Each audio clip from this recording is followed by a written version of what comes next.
Ceramika, jakby, żeby mieć gotowy element od momentu zrobienia pierwszego mokrego z gliny do ostatniego wypału, to jest najmniej 2 tygodnie. Więc jakby ten proces w obrębie jednej rzeczy trwa kupę czasu. Wszystko w ceramice polega na takim bardzo ciekawym zagadnieniu pod tytułem przenoszenie masy. Czy jest to robienie naczynia z kulki najprostszą, najbardziej podstawową metodą.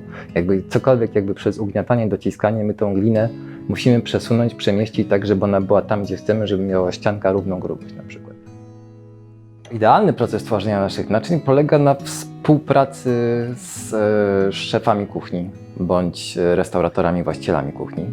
Jak spotykasz się z człowiekiem, który jest naprawdę pasjonatem i profesjonalistą w swoim zagadnieniu, to jest oczywiście poparte masą praktyki i doświadczenia na zasadzie, że wiemy, jakie są podstawy tego, jak to danie ma funkcjonować w tym wszystkim. To jest naprawdę taki porządny, dobry design, porządne, dobre projektowanie jakby w tym wszystkim zawarte. I to mi się też zawsze strasznie podoba, że tutaj nagle się okazuje, że tyle zagadnień jakby praktycznych wychodzących, że po prostu wow, naprawdę wow.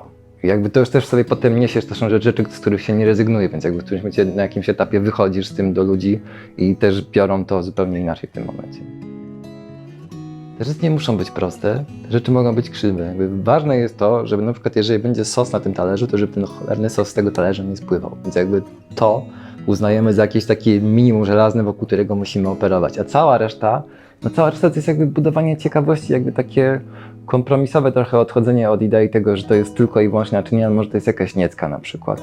Może to jest połączone w jakiś sposób z naturą, z jakimś elementem geologicznym, geomorficznym, jakimś takim przechodzeniem, czymś, co rzeczywiście dla mnie było zawsze najbardziej w ceramice fascynujące.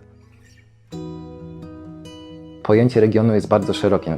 Mamy na przykład ceramikę z Chmielna, ceramikę z rodu Neclów, czy jakby są różne jakieś punkciki gdzieś tam ceramiczne na jakiejś naszej mapie tutaj kaszubskiej.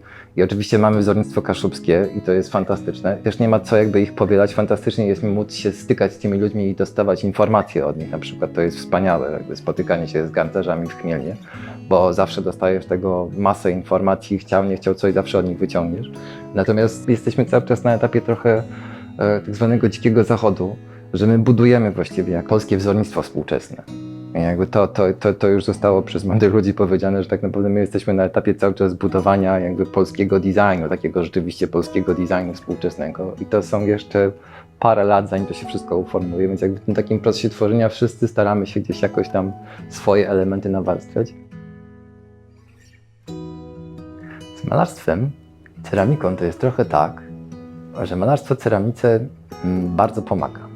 Ponieważ etap szkliwienia, jak już się go opanuje, na takim poziomie, że się wie co robi, przepróbujesz wszystkie szkliwa i wiesz jak się będą ze sobą łączyły w określonej temperaturze, na określonej półce, w określonym zestawieniu i cała masa innych rzeczy.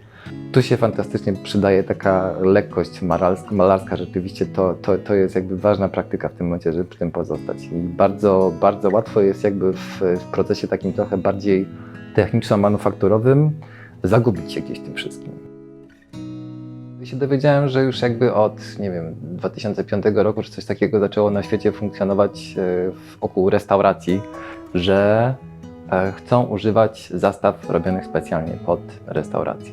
Więc jakby to był taki pierwszy trop i widziałem, że to nie jest już jakaś fanaberia, tylko rzeczywiście to się dzieje naprawdę na świecie i u nas też się coś zaczyna dziać takiego w tym kierunku, więc pomyślałem, że okej, spróbujemy, zobaczymy. No i spróbowaliśmy i zobaczyliśmy. I rzeczywiście da się, że to jest to.